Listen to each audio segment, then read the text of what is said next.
मी जेव्हा पहिल्यांदा तुमचं नाव ऐकलं, मला आठवत नाही मी कितवीत होतो, पण पानिपत या कादंबरीने मला तुमची ओळख करून दिली. बरोबर.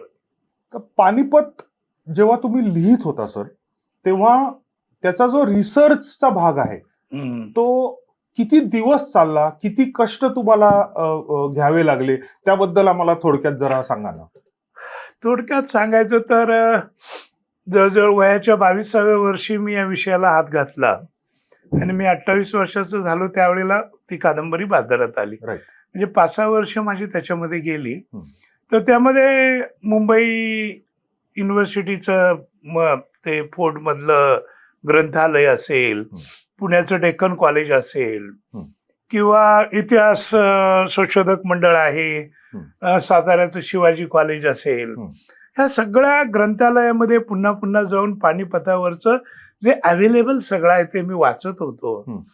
पण पहिल्या दीड वर्षात माझ्या लक्षात आलं की या विषयाला व्यक्तींबरोबर टोपोग्राफी म्हणजे परिसर आणि भौगोलिक परिस्थिती महत्वाची आहे आणि त्यामुळे त्याचा अभ्यास केला पाहिजे. बरोबर. म्हणून मी अनेकदा ट्रेननं कधी प्लेननं मी दिल्लीला जायचो, दिल्लीतून मग पानिपत, यमुनेच्या काठावरनं फिरायचो. बागपत, सोनपत असेल, कुंजपुरा असेल, ही सगळी गावं पानिपतच्या टप्प्यातली मी अनेकदा बघितलेली आहेत.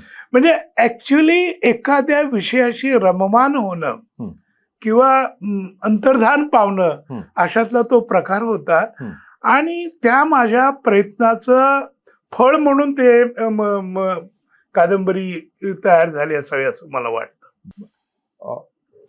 मला एक सांगा की आपण मराठीत म्हणतो की आपलं पानिपत झालं. पानिपत झालं म्हणजे काय, तर आपला सगळा नाश झाला, नुकसान झालं, या अर्थाने आपण पानिपताचा उल्लेख करतो. तुम्हाला असं का वाटलं पाटील साहेब की पानिपतावरती एक कादंबरी झाली पाहिजे? व्यक्तिगत जीवनामध्ये मी नवा लेखक होतो. मनापासून मला खूप हुरूप होता चांगलं लेखक व्हावं, उत्तम काहीतरी लिहावं.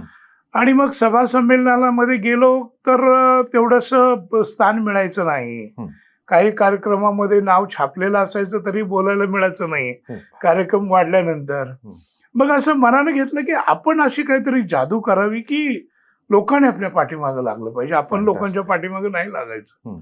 आणि असे 1-2 प्रसंग आयुष्यामध्ये घडले आणि त्याच दरम्यान रावसाहेब आपले रियासतकार सरदेसाई यांचं इंग्लिश जे मराठ्यांचा इतिहास 3 खंडात आहे त्याच्यामध्ये 3ऱ्या खंडात the new history of Marathas या नावाचं जे पुस्तक आहे त्यातलं पानिपतचं 70-80 पानाचं प्रकरण आहे.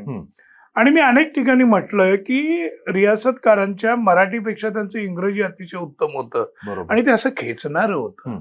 तर ते वाचत असतानाच मला नजीब खान कुठेतरी दिसू लागला आणि तो संपूर्ण चॅप्टर वाचताना मला असं वाटायला लागलं की मराठी माणसाचे जे सामर्थ्य आहे आणि ज्या उणीव आहेत या दोन्हीचा संगम, या दोन्ही प्रकाराचा उलगडा करू देणारा हा आपल्या इतिहासातला महाप्रसंग आहे. आणि या एका आरशामध्ये आपण मराठी माणूस, मराठी व्यक्ती, मराठी माणस, व्यक्तिरेखा सगळं काही महाराष्ट्र आपण आणू शकतो असं माझ्या लक्षात आलं. आणि म्हणून मग त्या विषयाच्या मी डेप्थला गेलो. आणि मग रूढा अर्थानं जे होतं ते सगळे मी बॅरियर मोडायचं ठरवलं. त्याचं कारण त्याच्या आधीच्या ज्या मी ऐतिहासिक कादंबऱ्या विशेषतः मराठीतल्या वाचल्या होत्या त्याच्यामध्ये राजवाड्यात आणि महालात आपले पराक्रमी पुरुष आपल्या स्त्रियांची बराच वेळ गप्पा मारत बसायचे. बाजीरावांच्या वरच्या एका कादंबरीमध्ये मी बघितलं की एक प्रकरणाआड घरातल्या चर्चा, एक प्रकरणाआड बाजीराव घरात चर्चा करत बसलेत.